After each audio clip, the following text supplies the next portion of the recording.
Et si votre intuition était la clé d'une vie plus fluide et alignée? Bienvenue dans le pouvoir de l'intuition, le podcast qui va vous aider à écouter, à comprendre, à utiliser l'intuition au quotidien. Je suis Laetitia André, je suis thérapeute intuitive et hypersensible et je vous embarque avec joie dans un voyage au cœur de votre intuition. Dans ce podcast, on va rendre l'intuition plus concrète, plus vivante, plus accessible. On va apprendre à lui faire confiance et aussi à l'intégrer avec simplicité dans notre vie, dans nos décisions, dans les relations, dans notre bien-être. Alors est-ce que vous êtes prêts à réveiller ce super pouvoir et à transformer votre quotidien grâce à votre intuition? Si oui, alors c'est parti.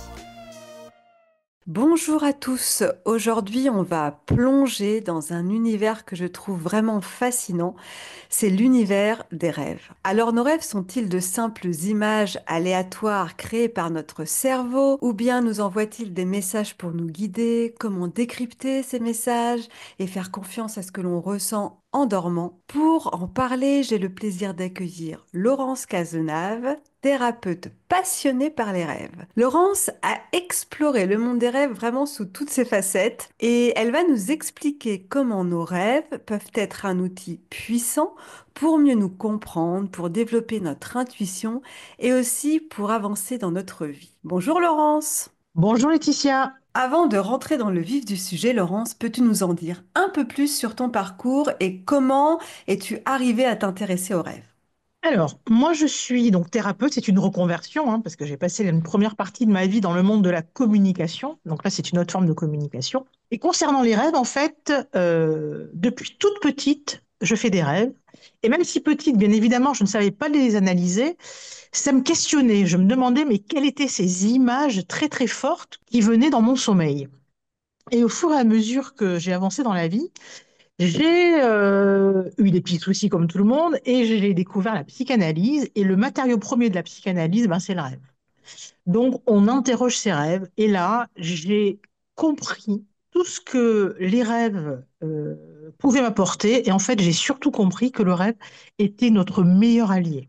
Et que le rêve est un outil gratuit qui est en nous, qui est une partie de nous-mêmes, qui ne demande qu'à être écouté et qui veut le meilleur de nous-mêmes, en fait. Pour Ah, c'est résumer, ma passion pour les rêves. Ouais, écoute, c'est pour ça aussi que j'avais envie de t'interroger dans ce podcast parce que beaucoup de gens voient leurs rêves un peu comme un bazar incompréhensible. Mais est-ce que nos rêves ont réellement un sens, même quand ils partent dans tous les sens, j'ai envie de dire? Alors, moi, je dirais que plus ils partent dans tous les sens, plus ils ont un sens.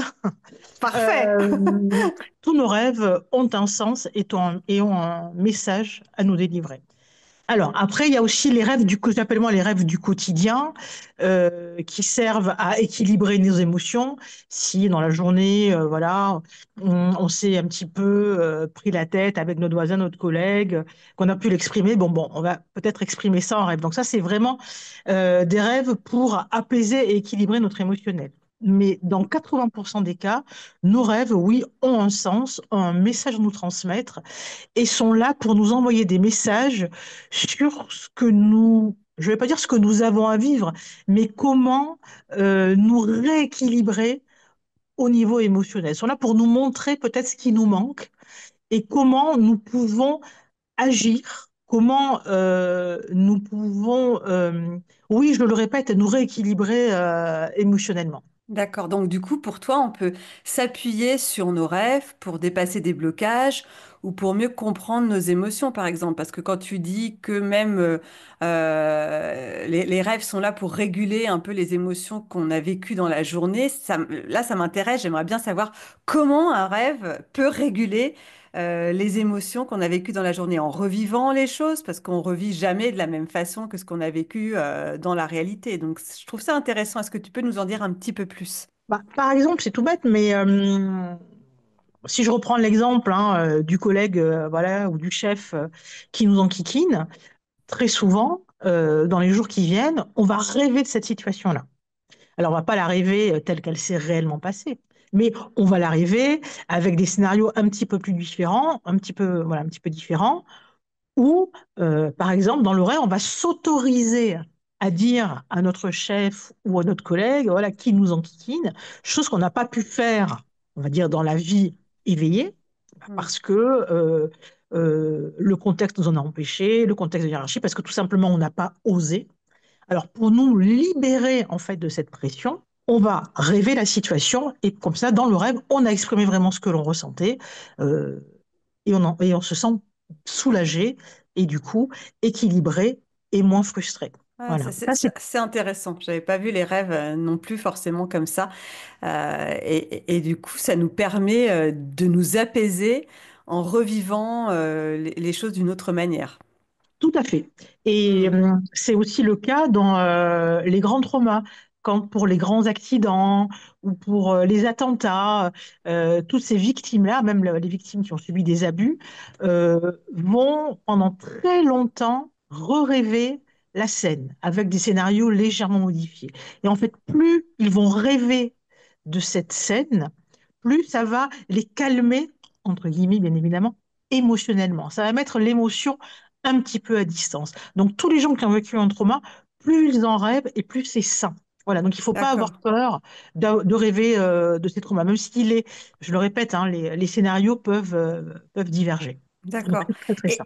Et du coup, dans les rêves qu'on peut avoir justement pour dépasser ces blocages et mieux comprendre hein, les émotions qui nous submergent par rapport au trauma, mais par rapport aussi à ce qu'on vit dans la journée ou dans la vie, ça se fait souvent d'une forme un petit peu différente. On veut dire grâce à des symboles, des sortes de symboles. J'aimerais que tu nous parles un peu de cette histoire de symboles et si tu as voilà, je sais pas, des rêves à nous raconter en lien avec cette symbolique, les interprétations aussi de ces symboles. C'est vrai que ça peut être intéressant parce qu'on voit des journaux, enfin des livres avec l'interprétation des rêves. J'aimerais savoir ce que tu en penses du coup de tout ça. Ça fait plein de questions en une, mais je suis sûre que tu vas arriver à tout répondre en même temps. Alors, dans le rêve, tout est symbole. C'est-à-dire qu'un rêve ne s'interprète pas ou ne s'analyse pas au premier degré. Tout est de la Hmm. symbolique. Par contre, si je rêve d'un arbre, ben, l'arbre va avoir une signification pour moi, mais elle va avoir une signification différente pour toi. D'accord. Pourquoi? Parce que c'est pas le même contexte, parce que c'est pas le même arbre, parce que ça dépend de notre relation à la nature. Ça dépend si cet arbre est dans le jardin de tes grands-parents, ça va être une signification différente que si c'est un arbre en plein désert. Donc, Hmm. on part toujours de la fonction générale. Alors, qu'est-ce que c'est un arbre? C'est la connexion à la terre et c'est la connexion, bien évidemment, au spirituel. Et à Hmm. partir de là, on s'approprie la symbolique par rapport à notre propre histoire. Et il faut savoir qu'un rêve vient toujours répondre à une question. Voilà. À quoi ce rêve me fait-il penser? Et bim, l'événement, la situation qui vous vient en premier, c'est celle-là. C'est celle-là à quoi le rêve vient répondre. Voilà. C'est marrant tout ce que tu dis, je te coupe, parce que souvent on dit, pour travailler sur le côté intuitif, posez-vous des questions.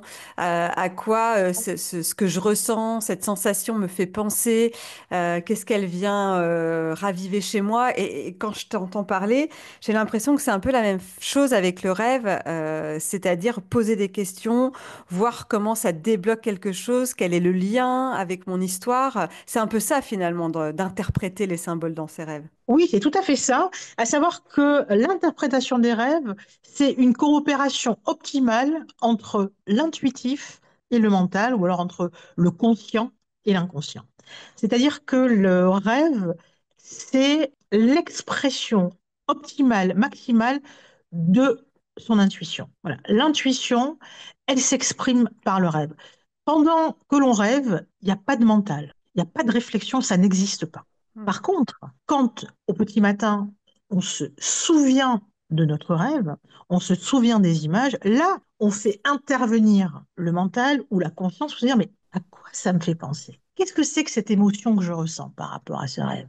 À quoi elle me fait penser? Et puis, cet arbre-là, à quoi il me fait penser? Voilà. Là, on a une intervention du mental et de la conscience pour nous aider Hmm. à comprendre le rêve. C'est-à-dire qu'on a les images, on a la symbolique, voilà, qui vient à nous, mais c'est notre propre symbolique. C'est ça qui est important. Quand on interprète un rêve, en fait, on décode. Et il n'y a que le rêveur qui connaît réellement la symbolique de son rêve. Et du coup, l'intérêt, parce que c'est pas toujours évident en tant que rêveur de décoder la symbolique, l'intérêt aussi, c'est de pouvoir avoir accès à des gens comme toi qui ont travaillé sur la notion des rêves et qui peuvent nous accompagner dans le décodage, avec des questions, du coup, sans doute précises sur qu'est-ce qui nous est arrivé, quelle est notre histoire, quel est le symbole pour nous, en nous posant des questions par rapport à ça. Oui, oui, tout à fait. C'est-à-dire que en fait, moi, je suis une traductrice. L'interprète de rêve, Hmm. c'est un traducteur, en fait, hein. Il va vraiment poser des questions à la personne sur ce que ça représente pour elle. Voilà, comme je disais, un arbre, une voiture, un bureau. Le bureau pour quelqu'un, c'est le travail. Pour l'autre, c'est la création. Vous voyez, c'est vraiment quelque chose de très, très propre. Et pour aider les gens, je dis, partons toujours de la fonction première de l'objet pour un objet. Et quand on rêve de personne, il faut savoir que c'est très, très, très rarement la personne en elle-même qui intervient dans notre rêve, mais c'est plutôt ce que la personne représente pour vous. Donc, si Par je exemple, rêve, par exemple, d'un collègue de travail, ça n'a peut-être rien à voir avec ce collègue, mais qu'est-ce que ce collègue représente pour moi? Quel symbole il y a? Comment je le trouve? Est-ce que je trouve que c'est quelqu'un de confiant? C'est ça, en fait, non? oui, c'est la valeur en fait. Pour les personnes, moi je Mm. parle plutôt de valeur. Quelle valeur incarne cette personne? Que ce soit une valeur, on va dire positive ou entre guillemets négative, hein. En fait, ça me fait penser à, effectivement, quand tu parles de collègues de travail, une consultante qui est venue me voir la semaine dernière et qui me dit, voilà, j'ai rêvé de cette collègue de travail, je ne comprends pas parce que je ne suis absolument pas proche d'elle et on a très très peu d'interactions. Et donc, effectivement, je lui demande, mais que représente cette personne pour vous? Si vous la décririez en termes de valeur, qu'est-ce que vous diriez d'elle? Et là, elle me dit, oh là là, c'est quelqu'un qui a plein d'assurance. D'accord. Mm. Donc, dans ce rêve, cette personne représentait l'assurance dont la personne avait besoin par rapport à une situation. Donc là, ça se passait dans le domaine affectif, hein, pour cette femme. Et donc, sa collègue venait lui dire, en fonction du scénario du rêve, ne t'inquiète pas maintenant, tu as de l'assurance. Voilà. Donc, vraiment, c'est pour ça que je disais, en fait, ne jamais prendre un rêve au premier degré. Bien sûr. Voilà. Sinon, on se demande pourquoi on rêve de notre collègue de travail. Exactement. Et elle est arrivée avec ça, mais pourquoi j'ai rêvé de cette collègue de travail? Bon, ben, Bien après, sûr. Ouais. voilà, à la fin, on a compris pourquoi cette collègue de travail se baladait dans ce rêve. Donc, c'était plutôt en rêve. Alors, j'ai dit c'était plutôt un rêve positif. Tous les rêves, quoi qu'il en soit, sont positifs parce que tous les rêves, quand on arrive à les comprendre, nous éclairent sur une situation et nous font avancer. Et qu'en est-il, du coup, Laurence, des cauchemars? On parlait de positif, donc je rebondis là-dessus. Qu'en est-il de ce qu'on appellerait plus un cauchemar? Même si parfois on a l'impression qu'un rêve, on ne sait pas trop définir ses limites entre le cauchemar, enfin le rêve désagréable et les rêves tellement bizarres que on ne sait même pas d'ailleurs s'ils sont plus cauchemardesques que rêves. Alors, le cauchemar, déjà, il va vous laisser une impression désagréable, une angoisse, une peur. C'est très très fort, hein, le cauchemar. Il se peut qu'on se réveille la nuit. Voilà, pour la forme, hein, pour différencier un petit peu le rêve désagréable du cauchemar. Alors, le cauchemar, c'est, comment dire, c'est une alarme. C'est une alarme pour nous dire, attention, là, tu prends une mauvaise voie. Là, tu prends un mauvais chemin. Rééquilibre, réajuste. Je vais vous parler d'un cauchemar que moi j'ai fait il y a une vingtaine d'années. Une vingtaine d'années, j'ai rêvé que j'étais dans la cale d'un bateau. Ma chambre à coucher était dans la cale d'un bateau. Voilà, il n'y avait pas de fenêtre, donc j'étais enfermée. Et à un moment donné, le bateau a un gros choc. Je ne sais pas si heurte l'iceberg. Enfin, c'était le Titanic en fait, hein. Voilà. Donc, je me réveille, mais affolée. Bon. Pour la petite histoire, à cette époque-là, il y a une vingtaine d'années, j'étais sur le point de me marier. Et en fait, que me disait ce rêve? Attention, si tu te maries, dans l'intime, ça va être catastrophique. Voilà, je résume, hein, voilà. J'ai pas voulu écouter ce rêve, même si je sentais ce qu'il me disait, c'était pas terrible. Voilà, je me suis mariée, 6 mois après, c'était terminé, pour la petite histoire. Voilà. Parce qu'en fait, du coup, dans la cave du bateau, la chambre à coucher, c'était quoi la symbolique derrière ça? Alors, la symbolique de la chambre à coucher, c'est l'intimité. D'accord? Voilà, c'est l'intimité, c'est le couple, voilà. Et cette chambre-là, qui était ma chambre dans ce rêve-là, elle était au fond du fin fond d'un bateau, c'est-à-dire sans issue de secours. Il n'y avait pas Mm. de fenêtre, de hublot vers l'extérieur, donc c'était vraiment un endroit fermé. Et surtout, à un moment donné, cette chambre, il y a un accident qui se passe, Eh puisque oui, avec le choc du bateau, euh, cette chambre, elle s'effondre en fait. Vous voyez? Donc ça, oui, c'est un cauchemar annonciateur. Et je pense que, d'accord. sans parler trop de ma vie intime, mais je pense que déjà à cette époque-là, je n'avais pas très envie de me marier, mais j'ai quand même les faits par pression sociale, patati patata. Bon, voilà. Et c'était un rêve, c'était un cauchemar prémonitoire, on va dire. Eh oui, justement, je voulais te parler aussi de ces rêves prémonitoires, de ces personnes qui font des rêves prémonitoires ou qui ont l'impression, comme toi tu l'as eu, d'avoir des sortes d'intuitions en dormant. Alors on le voit, hein, bon toi ça t'a pas empêché de te marier, mais après tu y as pensé, tu as compris du coup peut-être la signification de ce cauchemar, de ce rêve. Mais comment on peut expliquer les rêves prémonitoires? Comment on peut expliquer que ça existe, qu'il y ait des gens qui rêvent de quelque chose, d'une situation, et que cette situation se mette en place? Là, c'était un petit peu différent. Il y avait une symbolique, mais il y a des gens aussi qui rêvent vraiment de une scène qui va se produire et la scène se produit, de quelqu'un qui va avoir un accident et l'accident se produit. Comment tu peux expliquer ça? C'est quand même assez étonnant. Alors, il n'y a pas vraiment d'explication scientifique à ce phénomène. Ce que je pourrais dire, c'est que ce sont déjà des gens qui sont très reliés à leur intuition. Voilà, ce sont des gens qui ont une intuition très très forte. Ce qu'il faut savoir aussi, c'est que nous sommes entourés d'un champ informationnel, un champ énergétique informationnel. Là, hein, je vous réfère à Einstein, hein, si vous voulez plus de détails. Donc, notre conscience, elle n'a accès qu'à une infime partie de ce champ informationnel. Alors que notre intuition, notre inconscient, lui, il a accès à une plus grande partie de ce champ informationnel. Et ce champ donc contient des informations peut-être à venir. Voilà, c'est la physique quantique. Donc, ces informations-là, il peut nous les transmettre dans le rêve. Je vais vous raconter un rêve prémonitoire que j'ai fait, mais ce n'était pas un rêve pour moi. Je rêve d'un ami, euh, je vais le faire court, hein, et en fait, je rêve que enfin, dans mon rêve, cet ami-là, je le vois dans un sac de couchage qui est fermé jusqu'au cou. Nous, on fait toute la fête et lui, il veut pas faire la fête. Il dit non, je vais me mettre dans ce sac de couchage. Je me réveille le lendemain, je me dis, ah, je crois, je sais pas, une intuition me dit, ce rêve n'est pas terrible. Donc, j'informe mon ami et je l'appelle et je dis, voilà, j'ai rêvé de toi, j'ai rêvé que tu étais dans un sac de couchage. Genre, je le préviens en fait. Mais je ne savais pas. Cet ami-là me rappelle une semaine après en me disant, voilà, il me dit, j'étais à vélo. J'étais sur mon vélo, je rentrais chez moi. Et à un moment donné, j'ai eu très mal à la poitrine. Il me dit, j'ai repensé à ton rêve. Et à vélo, je suis allée aux urgences. Il est arrivé aux urgences. Et aux urgences, on m'a dit, vous veniez une heure après, c'était terminé. Ah bon. Et donc là, c'était pas un rêve prémonitoire pour moi, c'était un rêve pour quelqu'un dont j'étais très très proche. Et du coup, il y a pensé, lui, ça l'a Voilà. Et interloqué, il a comme fait le lien. Mm. exactement. En plus, oui, c'était quelqu'un qui est très très intuitif. Mm. Et effectivement, et donc il a été opéré, on lui a posé un stent.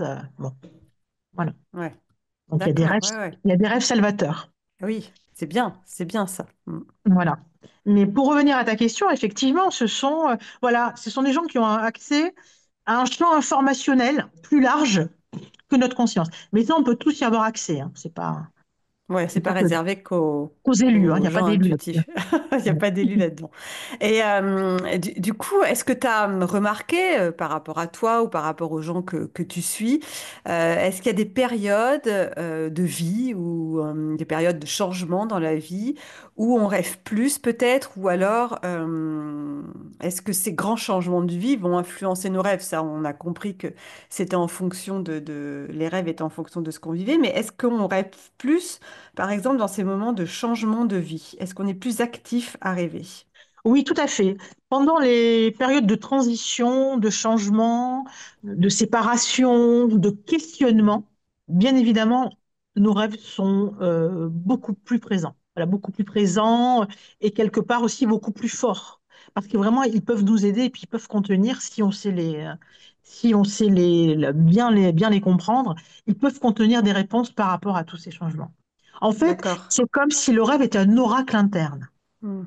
Voilà. C'est comme dans ce rêve, on avait accès à toutes les réponses, enfin toutes les réponses, ou du moins à tous les ajustements nécessaires Ok. pour justement appréhender ces périodes de transition au mieux.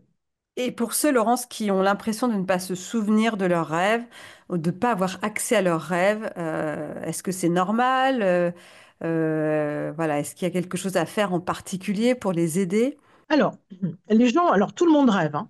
Même si on ne s'en souvient pas, tout le monde rêve parce que c'est aussi important de rêver que de respirer pour notre santé en fait mentale. Alors, quand on ne se souvient pas de nos rêves, c'est que généralement, on n'y porte pas d'importance. On n'accorde pas d'importance à ce monde-là. C'est pas quelque chose qui a grand intérêt pour ces personnes-là. Alors moi, ce que je suggère, c'est de poser des intentions claires quand on s'apprête à s'endormir en disant, voilà, je veux me souvenir de mes rêves, je veux me souvenir de mes rêves, ou alors aussi, ce qui est très intéressant, c'est d'avoir un journal de rêve. C'est-à-dire, c'est de poser à côté de sa table de nuit ou sur la table du petit déjeuner, je ne sais pas là où vous vous sentez le mieux, un petit carnet dédié aux rêves. Voilà. Ça envoie un message à votre inconscient comme quoi vous lui portez de l'attention et que vous commencez à vous intéresser à lui. Alors, ça va pas venir la première nuit, hein, mais peut-être parfois au bout d'une semaine, 10 jours, vous allez voir que vous allez avoir des petites images qui viennent. Voilà, des fois, c'est des flashs, ce sont des flashs dans la journée. Et au fur et à mesure, bah, c'est noter les flashs qui vous reviennent, ou alors même se faire des vocaux hein, avec le téléphone dès qu'on a une image de rêve. Et moi, je sais que bon, j'ai un compte Insta métamorphé, et j'ai beaucoup de gens qui me disent, depuis que je vous suis, je me souviens de vos rêves. Donc voilà, Mhm. c'est juste être curieux en fait. Ouais. Et puis des fois d'avoir envie de noter en pleine nuit le rêve qu'on a fait quand on se réveille à 2 ou 3 heures du matin, quoi. Oui, alors peut-être pas non plus, faut pas que ça devienne une contrainte, hein. Si ça devient une contrainte, c'est pas l'idée, hein. C'est pas la peine. Ouais, c'est sûr. Et du Voilà, coup, c'est pas l'idée.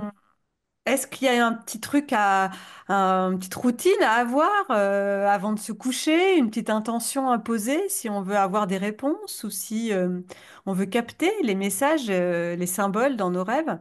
Alors là, c'est l'intention, c'est-à-dire que ce que je disais précédemment, hein, se coucher avec l'intention de se souvenir de ses rêves, ça c'est la première chose, ça c'est la première chose à faire, parce qu'il faut savoir que le rêve, c'est un dialogue avec soi-même. Donc il faut avoir envie de dialoguer avec soi-même. Il faut avoir aussi envie, alors sans que ça soit culpabilisant, hein, pour ceux qui s'en souviennent pas, attention, je veux vraiment pas qu'il y ait cette connotation, mais le rêve et interpréter ses rêves, ça fait partie aussi d'un travail sur soi. Parce que parfois, les rêves vont nous envoyer des messages qui coincent un peu. Ouais. Il faut être prêt à les entendre. Mais il faut savoir que tous ces messages sont là pour nous faire avancer, parce que le rêve, c'est notre meilleur allié. C'est notre meilleur ami, en fait. L'intuition, l'inconscient sont nos meilleurs amis. Ils ne veulent que notre bien. C'est le mental hein, qui nous sabote et qui Ouais. nous censure. Voilà. Mais l'inconscient et l'intuition, ce sont nos meilleurs alliés. Donc, pour comprendre nos rêves, je dirais déjà se fier à la première émotion au réveil, positif, agréable, désagréable. À quoi est-ce que ça me fait penser par rapport à ce que je suis en train de vivre? Voilà, ça c'est Ok. des questions à vous poser. À quoi ça me fait D'accord. penser? S'il n'y aurait qu'une question, c'est à quoi ça me fait penser? À quoi cette personne me fait penser? À quoi ce lieu me fait penser? Vous voyez? Hmm. Et là, on va dérouler une petite histoire et des petites compréhensions. Bien sûr. Ok. Et du coup, c'est beaucoup plus clair, hein. Merci Laurence avoir expliqué un peu le fonctionnement, d'avoir expliqué qu'il fallait se reposer toujours des questions, qu'un rêve c'était jamais brut comme ça, qu'il fallait l'analyser, qu'il fallait comprendre les symboles derrière les images, derrière les objets, derrière les personnes aussi qui sont dans nos rêves. Et du coup, ça met un peu plus de sens sur ce qu'on doit vivre, sur des choses peut-être qui nous posent question dans notre vie, sur des endroits où on doit aller. En tout cas, merci. Juste une dernière question, si tu pouvais donner un seul conseil rapide à quelqu'un qui aimerait mieux écouter ses rêves, ce serait lequel? Qui aimerait mieux écouter ses rêves. Donc quelqu'un qui rêve mais qui n'a pas Qui ne vraiment sait compris le pas comment les sens. interpréter. Voilà. Alors, qui ne sait pas comment les interpréter, première chose, on se connecte à son émotion. Voilà, on se connecte à son émotion. Et C'est la deuxième chose la chose, plus importante. c'est la chose la plus importante. Et se dire que de toute manière, c'est un cadeau. Voilà, c'est un cadeau. Et après, pour plus vraiment d'accompagnement, ben, moi, j'organise des ateliers aussi pour, voilà, pour aider les personnes à interpréter leurs rêves. Parce qu'il n'y a que le rêveur qui connaît la signification de son rêve. Moi, je suis là pour le questionner et pour le guider, mais je ne sais pas pour lui. Voilà. Bien sûr, on a compris que Voilà. chacun, du coup, avait des symboles bien différents dans toutes les significations des rêves que l'on peut faire, quoi. Il y a une symbolique qui est générale, mais après, chacun se l'approprie. D'accord, Voilà, c'est ok. ça qui est important. Bon. En tout cas, merci beaucoup, Laurence, pour ton éclairage sur ce sujet. On pourrait en parler des heures, hein, sur ce sujet des rêves. Je trouve ça vraiment passionnant et en plus, t'en parles avec passion et on adore t'écouter. Donc, merci pour cet échange vraiment passionnant. Où est-ce qu'on peut te trouver si les auditeurs veulent en savoir plus sur ton travail? Je mettrai les liens en légende, mais sur Instagram, tu as un site. Alors oui, j'ai un site qui est en refonte, hein, parce que pour le moment, il ne parle pas de mon activité d'interprétation des rêves. C'est essentiellement sur Instagram, sur Métamorphée, qu'on peut On mettra tous trouver. les liens. Voilà, vous mettrez tous les liens. Et voilà, vous verrez, il y a des agendas aussi pour les ateliers en ligne. D'accord. Bon, eh bien, écoute, on repart avec l'envie. En tout cas, moi, je repars avec l'envie de prêter encore un peu plus attention à ce qui se passe la nuit dans mes rêves, dans cet espace assez mystérieux quand même, entre Mhm. l'invisible et notre inconscient finalement, avant que ce foutu mental n'arrive pour tout analyser. Donc, je trouve ça vraiment très intéressant. Merci beaucoup, Laurence. Ben, merci à toi, Laetitia. À bientôt. À bientôt! C'est déjà la fin de cet épisode. J'espère qu'il vous aura aidé à voir votre intuition autrement. Dites-moi en commentaire ce que vous en avez pensé et si vous voulez aller plus loin, vous pouvez me suivre sur Instagram, tous les liens sont dans la bio. N'hésitez pas à partager cet épisode si vous connaissez quelqu'un qui aurait bien besoin d'écouter son intuition un peu plus. En tout cas, on se retrouve très vite pour un nouvel épisode. D'ici là, observez, testez, faites confiance à cette petite voix intérieure. À bientôt!